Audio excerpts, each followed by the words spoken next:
All right, welcome to week one of Principles of Management. I had a big group of you previously with business law, so welcome back. If you have had me in class before, some of this will be a rerun of what you've heard before. If you're new, welcome. My name is Sonia Richardson. I've been with Community Care College since 2017, so I'm still pretty new. I work across the street at a company called Ferguson Enterprises, where I'm a credit manager for the eastern half of Oklahoma. And typically, my office is 50 yards from Community Care College, but we got hit by the tornado, so we are currently working on the north side of Tulsa. And so if you have me in future classes, I'll be more available to be there and help you or meet you or give you outside instruction if needed. So what I'm doing right now is I have people logging in still. We had issues with the link, so I'm logging everybody. If you just came in, I got your attendance down. But let's get started, get you on your way. We're already running a little late, and I apologize for that. So let's cover this week and get you on your way. So I don't know if this is the first class for any of you, but here's our home screen. And on Principles of Management, typically all you have to do is hit this link, and it should bring you here to this Zoom page.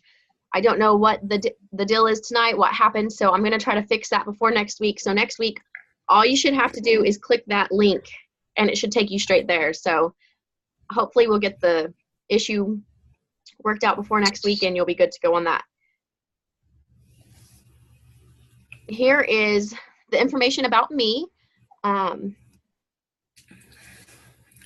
It looks like we're still having issues with other students trying to log on.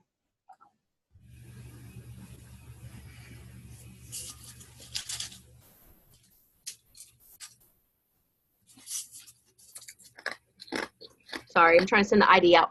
Okay, so here's my office hours, and though it shows that I'm only available about 4 hours a day most of the days, if you send me an email, I'll still respond whenever I'm available. Saturdays, I do tend to be busy quite often, but I do try to check my email as much as I can.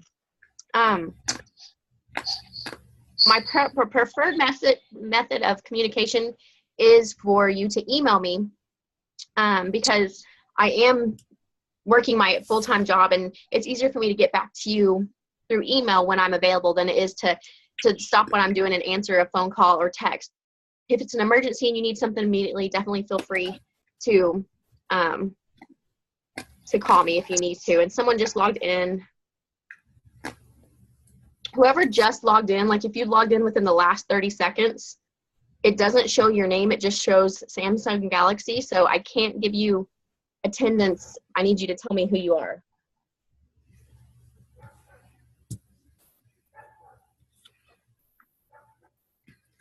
Even if you type your name in the chat box or something, I just don't know who logged in. It doesn't say. So that's the information about me. There's my cell phone number. You can call, text it. I prefer text if you need to reach me by my phone. If you haven't found us on Facebook, this is our business admin and accounting Facebook page, and we like to post a lot of inspirational quotes on there. If some job openings come open that we think that would be good for someone out there, we'll post them on that. So definitely check that out. And Emily, I got your attendance down. So week one. Thank you. You're welcome. Week one, we have chapters 1, 4, and 5. And the way you keep up with what is due is up here, the due dates. And it's pretty simple. The due dates is laid out here with the dates due. But what you have to remember for my class is Sundays is the live lecture. On all Tuesdays, the discussion posts are due. By Thursday, your peer post is due. By Friday, if you didn't attend the live lecture, you have to get the live lecture summary in, 250 words. And then all homework assignments are due Sunday by the time you go to bed at 11, no later than 11:55. So if you can remember that, you should be fine. It's the same thing over and over every week. The same thing is due every Tuesday, every Thursday, Friday, and Sunday. Now, I do want to point out on the discussion post, if you're logging in on a Wednesday and you're doing them late, it does notify me, and I can't give you the credit for that. Discussion posts are supposed to be like we're having a conversation, so you have to make sure that you're logging on before Tuesday and getting that submitted. Another thing I want to add is on your peer post, it needs to be at least 4 sentences long. And if you look on this week's discussion post for discussion 1.1, it even discusses on peer post, right, a minimum of 4 sentences on at least 2 of your peer posts expressing what you think the manager could have done better, whether before, during, or after the situation. And I have a lot of times where people go in and they say, I agree with you, I think you did a great job. And that's not helping your classmates to see a different perspective. It needs to be something substantial, something that people can utilize to do better, or to know what your opinion is. So make sure that it's substantial. If you put 1 or 2 quick little sentences, good job, I agree with you, I'm not going to give you full credit. So make sure that you're giving some good, beefy information there. Back to the due dates.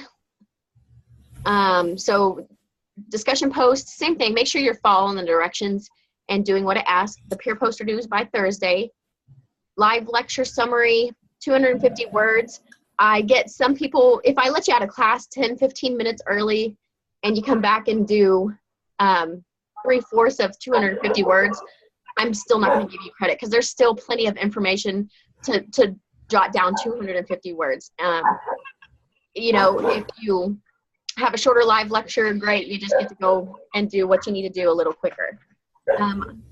If you have your sound on, I can hear everything in the background, and so can everybody else. So if you can mute your computer, we'd really appreciate it.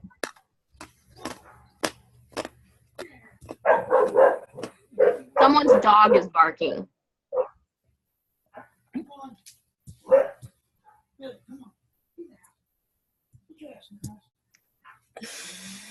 I'm trying to figure out who it is, and I'm trying to mute them. Okay, so that's the due dates. If something comes up, like the system isn't working or we have an issue, I will push due dates off to be fair. I'm not going to make you suffer because like a link's not working or something like that. So if you can mute your mic so we can not hear your background noise. So that is the due dates. Make sure you're following those. If I do want to say something about due dates, if you do find that you're having a hard time getting something done because of something astronomical, you have a car wreck, you have the flu, please get with me beforehand before you start failing the class and let me know what the issue is. Don't wait until we're in the last 2 or 3 days of class to say, hey, I'm failing, I need help, this is what happened 2 weeks ago. Let me know up front, work with me, keep me in the loop, and we can get through that together. So next, we have your assignments. Assignments 1 and 2 this week. Assignment 1, you have to utilize our EBSCOhost, and there's a tutorial on it and how to get to it. If you're having issues working EBSCOhost, let me know. We did have a situation where the last time I taught this where it was hard to find a topic for your industry. And if you find where you're having a hard time finding something like that, let me know and we can work on some other resources you can utilize. But for the most part, it's pretty user-friendly and it's full of all kinds of text articles, so it should be fine. Make sure you are following the directions on this. 300-word critique of the article. Reference page included below your critique. Here it talks about an introduction, describe the main point, and then it shows the grading criteria. So make sure you look at that. APA citation reference. If you do not know what APA is, I can get a link out to you where you can utilize that for writing your APA format. So that's that assignment. Assignment 1.2.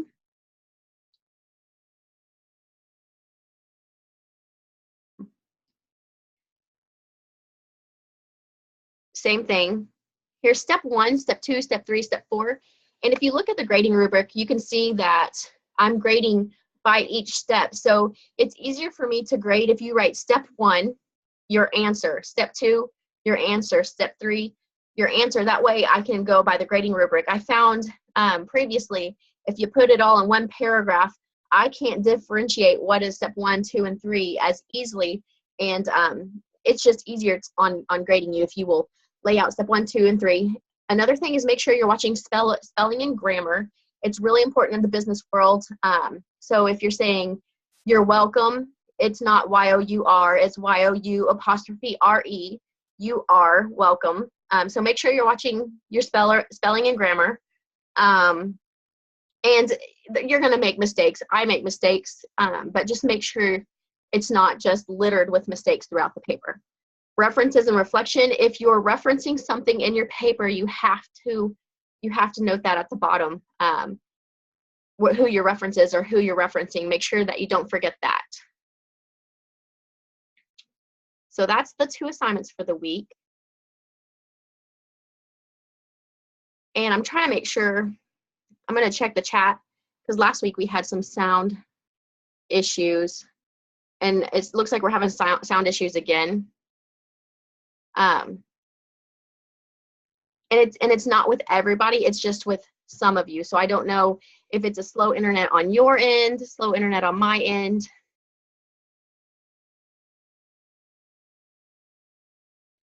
Because I'm the only one on the internet tonight, so I know that we're not using too much stream. And I don't know why it would be cutting out. All I can do is carry on and hope for the best. So discussion 1.1.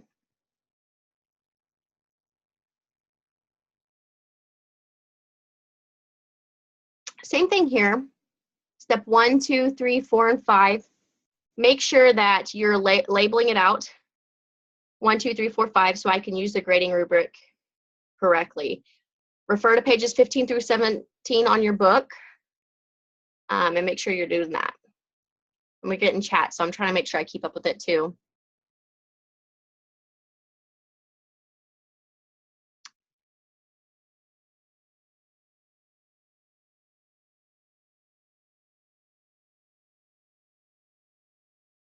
Now, let's pause the video for a second and see again if I can change internet servers and see if I can make it any faster. So give me just a second before I start the lesson. All right, so we're going to go back to sharing our screen. And we're going to get into our first chapter. The thing I like about this class, this isn't my first time to teach this class. I feel like it is really what you do in the workplace. It's real life scenarios, and I believe it's a really good book. I really enjoyed teaching this class the last time I did it. So our first chapter is about management, and I'm going to skip around a little bit. For one, we're kind of short on time because of all the issues we've had, but so here we go. Getting work done through others is efficiency and effectiveness. Something that I learned is some people see as getting work done through others as being lazy, but you have to think about it in the business world. If you have someone who's better at doing a specialized task and they're more efficient at it and they're better than you are, and it's contributing to the team and better for the company, it's not necessarily you being lazy, it's you making good decisions as a manager and getting work done through others for the betterment of the company. I'm sure everyone has had the situation where they have the manager who pushes all the junk work off on someone because they don't want to do it. And that's not what we're talking about. We're talking about finding what somebody is good at and utilizing those strong skills to get work done. There's different kinds of managers, and this lists the top executive managers: the CEO, COO, CFO, CIO. Then we have the middle managers, and this is probably the type of manager that you get to work with more so. It's maybe not your immediate manager, but it may be. It could be a regional manager, divisional manager. First line managers, this is typically what people work with. If you are, say you were in banking, maybe your teller supervisor or your loan officer supervisor, something like that would be a first line manager. So typically you're getting to work more so with the first line managers, and then so the last managers we discussed. Then we have the team leaders. Whenever I was in high school, I was a team leader, and I worked at Mazio's. That was my first job, and so that's where I first started getting my management experience, was being the team leader, or the shift leader as we called it back then. So usually I wasn't the manager, the go-to, the decision maker, but the manager could be absent from the location, and I would be in charge of decision making during the interim, but couldn't make final decisions on big decisions. Let's see. So this kind of goes back to me saying I couldn't make final decisions. Managerial roles, they monitor, they're the spokesman. They get to make decisions for a group of people or the betterment of an establishment. So back when I worked at Mazio's, I maybe got to work on the day-to-day decisions of, let's give this person a discount because the pizza was not to their specification, little decisions. But the manager got to be the spokesman, so they would make the decisions of, we're going to hire this person and we're going to cut back hours. They made the bigger decisions. So it's different roles for different types of managers. Sorry, my screen's rocking. I didn't mean to do that. This next part right here, it talks more about this in part of your assignment. The top 10 mistakes managers make. They're insensitive to others. They're abrasive, intimidating, bullying style, cold, aloof, or arrogant. They betray trust, overly ambiguous. Think of the next job, playing politics. Specific performance problems with the business, overmanaging, unable to delegate or build a team. And that kind of goes back to when they talk about delegating being important. It's important that you find somebody what their skills that they're good at, and working with that and delegating responsibility to them properly. So if you were just throwing off work because you didn't want to do it, that would be unable to delegate appropriately. Unable to staff effectively, unable to think strategically, unable to adapt to a boss with different style, and over-dependent on advocate or mentor. And I bet everybody here has had an experience with one of these manager mistakes. And I had when I was working up through until I found my career, I had one manager that really stood out, that was insensitive to others, very abrasive, intimidating, and kind of a bully. So that's the one that sticks out most to me of a mistake that managers made in my past. Let's see. I'm trying to go through this kind of quick, and it seems like this happens to me quite often, that something happens, and so we're trying to get through the chapters. One thing that I really took away from this chapter is the training and skill development. It's really important in the business world to train people thoroughly and accurately. I come to find out that the more time you spend training someone and teaching them the how-tos, the rules, the whys, the better they're going to be, the less work it's going to cause for you in the future. So I spent most of my adult career working in banking. So whenever I would hire a teller, you can't just sit about there and say, okay, you take in money, you make deposits, and that's the end of the story. There's so much more to doing that position than what one would think of just basic deposits and loan payments. If you give them the why and explain to them, okay, when we're taking this in, we're going to count it this specific way. We're going to face all the money because it's going to help you detect if there's fake money. We're going to make sure that we're comparing this ID. If you're going through and you're really specific and telling them why you do things and how to do it properly, in the end, all that work you put in up front is going to benefit you in the long run, because they're going to be more knowledgeable, and they're going to trust you more because they know that you took the time to teach them the right way. So that's chapter 1, management. It's a great chapter. Make sure you read through all of it. If you have any questions about that, let me know. Chapter 4, ethics and social responsibility. I get to work with ethics and social responsibility a whole lot with what I do. Something I didn't mention earlier is I am actually, in addition to teaching at the college, working with Ferguson, I am also on the Little League board, and I manage all of the financial aspects of that. So between working with the financial aspects with Ferguson and working with your information here, I have a lot of ethic and social responsibility. So this chapter is one of my more favorite ones. And we're going to skip over what you're going to learn and the outcomes. So I went a little too far. So here's the types of workplace deviance: production deviance, property deviance, political deviance, and personal aggression. So production deviance, unethical behavior that hurts the quality and quantity of the work produced. Property deviance, unethical behavior aimed at the organization's property or products. Political deviance, using one's influence to harm others in the company. And personal aggression is hostile or aggressive behavior towards others.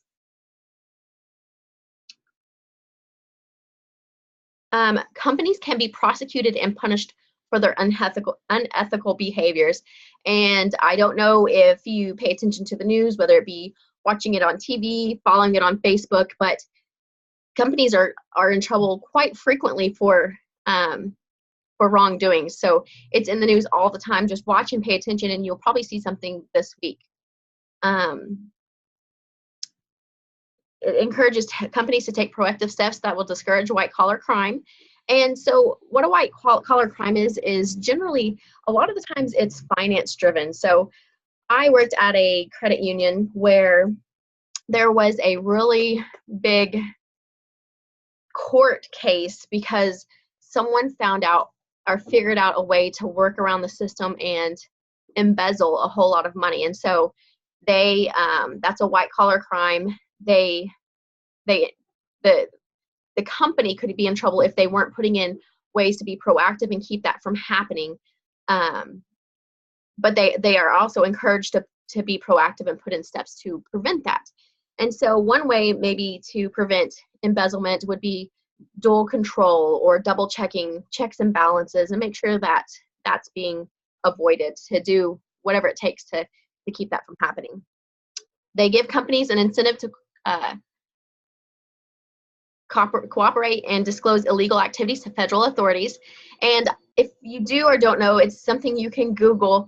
In the banking world, you have the ability to go in, and if you suspect that there is a crime in the making, you have the ability to report that. And the banks have ways to try and to monitor and make sure that that's not going on. So that's part of that. Determining punishment. Let's see.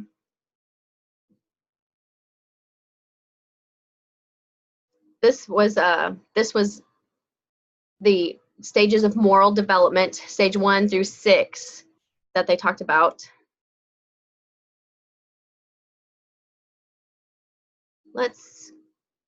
It's 8:34, so if you're watching this recorded, I'm trying to make sure I cover all the important things and still get through all of the chapters and all of the stuff we needed to talk about.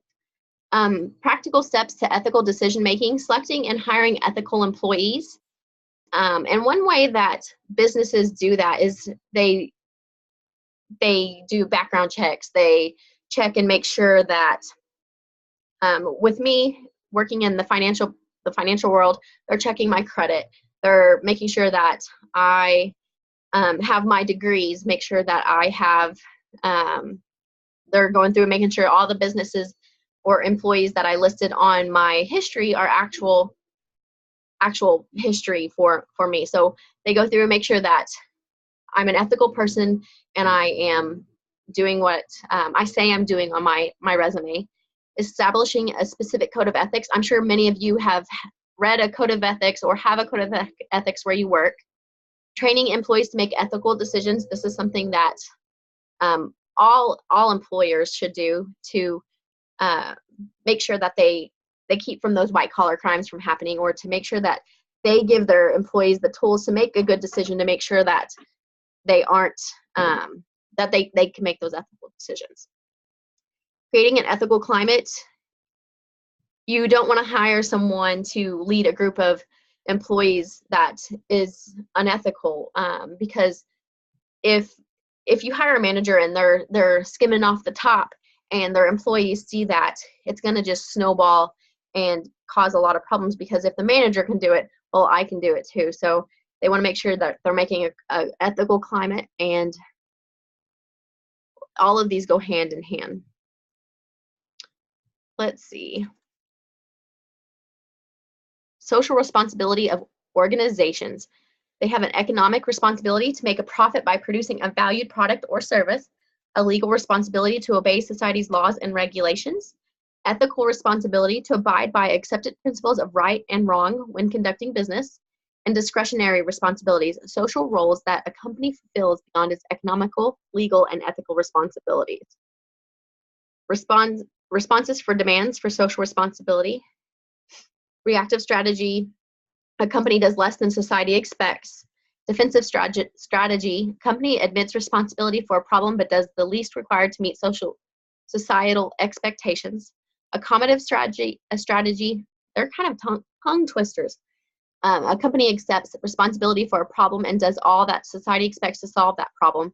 And reading over these recently, I don't know if you've heard about Ford is recalling some of their older vehicles, and I think it's maybe their Rangers, because the airbag has the possibility of impelling the passenger with flying debris. So Ford went through and said, hey, we're going to suggest that nobody ride in your passenger seat because they might die if the airbag goes off.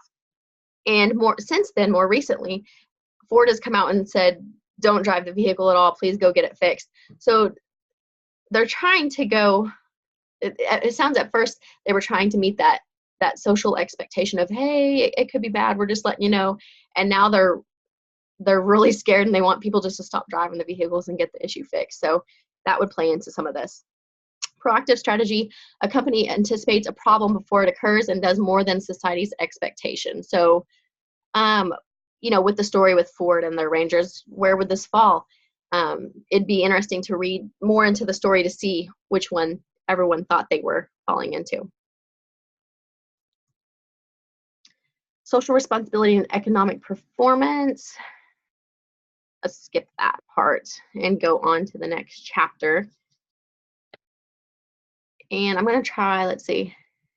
I'm just checking the chat to make sure everybody is still able to hear and we're still not having issues. So, planning and decision making. And this chapter is interesting because not all companies plan for the future. So I've had experience with a company that they lived in the now and only the now, and they didn't have a forward thinking perspective on the company. So benefits and pitfalls of planning. So the benefits, employees put forth greater effort when following a plan. It leads to persistence, provides direction, encourages the development of task strategies, and works for companies and individuals. So let's talk about the benefits. Have you ever heard somebody say, it's really important for you to set a goal because you have something that you're working towards? And that's kind of the case in planning for a business. If you're just going to work every day and you don't know what you're working for, you're not planning for the future, you don't know what we're trying to accomplish, you could get burned out. If your company says, hey, we want to sell 5,000 sprockets a week, and that's what we're going to. We're at 3,200 and we want to get up to 5,000 a week. it is at least some kind of planning. It's something to work towards. So it's really important to have that in place. Pitfalls, it impedes change and prevents needed adaptation, creates a false sense of certainty and detachment of planners. So if we get stuck into, this is our goal, this is how we're going to get there, and sometimes people get caught up in this is how it has to be, and that's where the pitfall comes into play, where it prevents needed adaptation. Sometimes you have to change from the way you are going to get to a goal or meet an expectation, and that's kind of hard for people to grasp sometimes. Oh, let's see.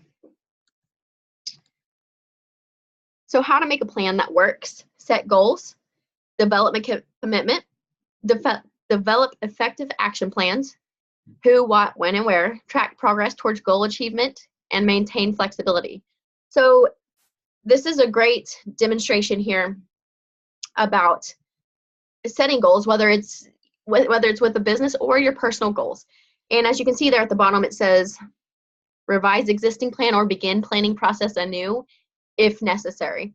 So whether it be in your life or in your company, setting those goals, develop commitment. So say this will work in the business world, but say it's in your personal world. Say, you know, hey, it's the new year, I want to be healthier, so I'm going to set my goal, I'm going to develop my commitment, I'm going to say, hey, I plan to eat healthy and lose 15 pounds by the end of March. I'm going to develop an action plan. I'm going to work out Tuesdays and Wednesdays. And so I'm setting that, track progress towards goal achievement. I want to lose 2 pounds a week, maintain flexibility. Hey, Valentine's fell in there, I gained a little bit. So you see how a plan can be used, this diagram can be used personally, or it can be used for a business. Set a goal. We want to sell 5,000 sprockets. We're going to implement selling to other businesses who are suppliers, and we're going to do this who, what, when, and where. So it's a great exhibit to utilize for both personal and business whenever you're looking for the future and planning. Planning from top to bottom. Top management is responsible for developing long-term strategic plans. And if you are in the corporate world or anything like that, you know, most usually the big ideas and the big plans come from the top, and they come down to the bottom and say, hey, this is what we're going to do. This is how we're going to do it. And they onboard everybody. It talks about a purpose statement, a strategic objective. Whenever I worked in the banking world, I worked for 7-8 years with one company straight, and they had a purpose statement and strategic objective for everything, and it really helped you get on board because you really understood what the purpose was and what your objective, where you were going with everything and how you plan to get there. So it's a great way to go about planning. Your middle management and your first level managers are really important when it comes to onboarding staff with future planning. So when I was working in the banking world, we would have goals for our tellers and our loan officers, and we wanted them to sell products and services to the customers. And you know, with me being a first level manager, if I went in and I'm like, they want us to go in and sell more products and it's just impossible, but we're going to be positive about it and we're going to try. Well, now I've set the precedent for my employees, and that's going to be their mindset. And so they're not going to think, hey, we're going to go in and we're going to tackle this. They're going to go in and be like, we gotta do this, and we're going to try to make it work. So it's really important to make sure that your first line managers are on board, and they're going to go and bat for you and be a team player and onboard everybody. So they're the ones that's going to be working on the single use plans, the standing plans, and the budgeting. But most importantly, the ones that are going to onboard the staff. Steps to rational decision making: define the problem, identify decision criteria. Steps to rational decision making continued: weigh the criteria, generate alternative course of action, evaluate each alternative compute the optimal decision. The limits, managers have to operate in a perfect world with no real world constraints, and fully rational decision makers maximize decisions by choosing the optimal solution. Advantages and pitfalls of group decision making. And I hear people logging out. If I didn't get your name and you're still that one person that showed up under Samsung Galaxy, I still don't have your name written down. Let's see. And I hope that's not the person that logged out, because I still don't have any clue who they were. Advantages. In the decision-making process, groups perform better than individuals in defining the problem and generating alternative solutions. Pitfalls, groupthink, barrier to good decision-making, takes considerable time, and individuals can dominate group discussions. So whenever you've probably been in a situation where you all come together and you're working on a decision, and you have that one person that always is in charge, the leader, and they take hold of the situation. And you may have good ideas and you may have something that you want to contribute to it, but maybe you don't want to overstep your boundaries or make someone mad. And that kind of comes up to one of the pitfalls. If you're not able to, you don't feel like you're able to voice your opinion or give insight to the situation, that could be a pitfall. An advantage of it is if everybody is utilizing their opportunity to talk and give their ideas. Sometimes you can come up with some really good stuff, especially if you're working for a diverse group of people, or you have a diverse group of people working for you. And we'll talk more about diverse groups in a future lesson, but having people coming from all walks of life to come in and help make decisions and help make change is great if you can get everybody on board for that. Using groups to improve decision making. Structured conflict. Right kind of conflict can lead to better group decision making. And I'm trying to think, if you've ever, I recently read a book. It's called The Servant. And in this book, and I highly recommend it if you haven't read it, in this book there's the one guy that always has a negative for the situation. He can always come up with a problem for all solutions. And it's good to have one of those in your group, because it makes you stop and think. If you're saying, hey, we're going to do this and it's going to be great, and they're sitting back and they're thinking about how, maybe this may not work because what if this happens, or what if this happens, it could really open up the doors and make you think about it. So it's not bad to have those people in the group. C-type conflict, disagreement that focuses on problem and issue-related differences of opinion. A-type conflict, disagreement that focuses on individuals or personal issues. So if you're having a conflict and Joe wants to do this, but I don't want to do this because I don't like Joe, even though it's a good idea, that could be a problem. Any type conflict. I don't like the person. Using group to improve decision-making. Nominal group technique begins and ends by having group members write down and evaluate ideas. And that may be the best way to go about it, because if a moment ago I said, if you don't feel like you can put your ideas into play because you don't want to step on someone's toes, or you don't want to look dumb, or you don't, it may be easier if everyone contributed what they thought in writing, and then you just evaluated all the ideas, even if it were submitted without names on it. Share all the ideas with the group. It improves group decision making by decreasing A-type conflict. So if I don't like Joe, and so I don't want to do it Joe's way because I don't like Joe, even though it's a good idea, if we submitted all of our ideas in this manner and then kind of looked at it as a group without knowing who submitted it, it could avoid that A-type conflict. Using groups to improve decision making. The Delphi technique. Members of a panel of experts respond to questions and to each other until reaching agreement on an issue. Electronic brainstorming. Group members use computers to build on each other's ideas. And, we do kind of electronic brainstorming. We're not trying to work on a decision, but whenever you do your discussions online here, someone's going to put their thoughts and ideas on there, and we're going to build on that, and we're going to brainstorm on that. And that's why it's important that you put beefy information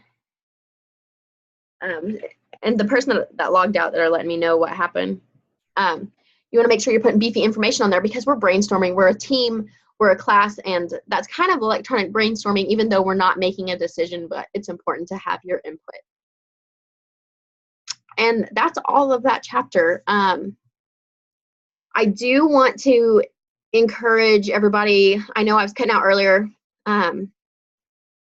Again, this is my Facebook and my LinkedIn. If you want to find me on Facebook or LinkedIn, this is our business admin and accounting Facebook page that we like to post jobs and stuff to. So I encourage everyone to follow that.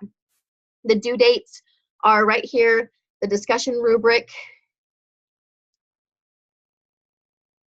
it talks about, you know, how you're going to get A, B, C. So check that out. I do want to cover the course expectations a little bit more. And there's the syllabus if you want to check that out. You should have already checked it out. So I always like to point out the time intensity on this, and specifically for that final paper. I'm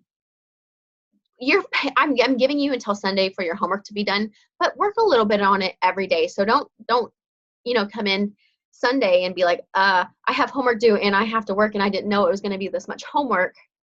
Work on it all week so you're not waiting till last minute. Don't spend your last day doing your homework. I highly encourage that, specifically more so for that final paper. Really spend your time working on that, because I can tell, and I think sometimes people just think that I'm not going to be able to tell. I can tell if you spend an hour writing your final paper or you actually spend the time to do the research, work it out, and put in the APA format and all of that. I can tell, and you're going to get a better grade if you really put in the time and the effort. Your deadlines, and I used to have homework due on Saturday, so I haven't updated this, and I apologize. I moved it to Sunday. I thought it would be easier to give you all that one extra day on the weekend, so I should add Sunday in here, and I apologize for that. Late work policy. I want to make sure and get this out of the way up front.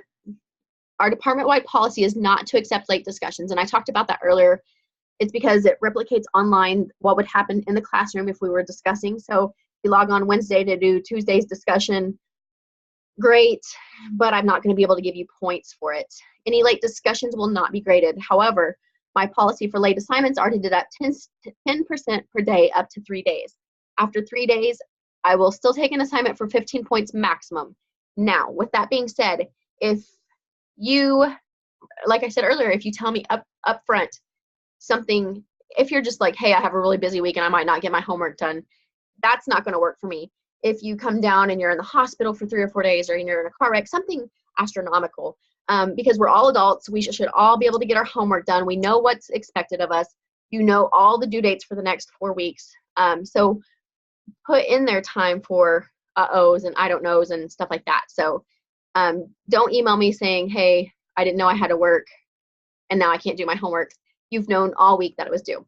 I'm really easygoing and I'm really lax, but we're all adults and we need to make sure that we're managing our time well.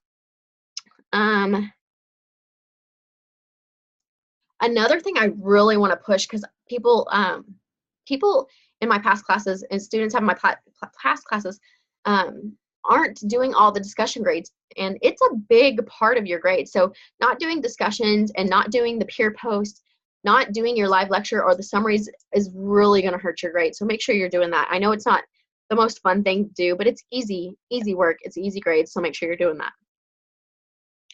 Let's see.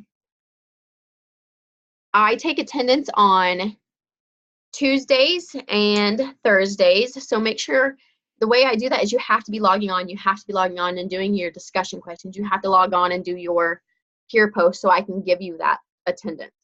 If you check out this website right here, the school expects all citations to be in APA. This website is going to make your life so much easier. You'll go in there and say, hey, I'm using APA.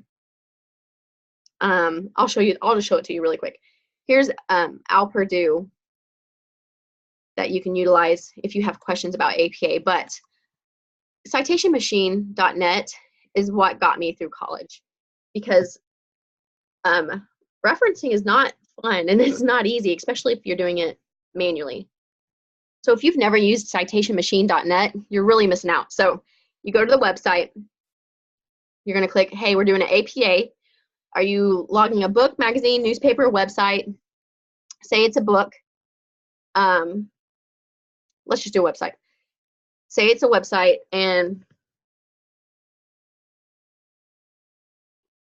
you're going to go in here, and it's going to ask you information. If you're doing a book, it's going to ask you the publishing date, the author's name. It's going to do everything. And you'll just keep adding all of this. Say, hey, that's it. That's the website.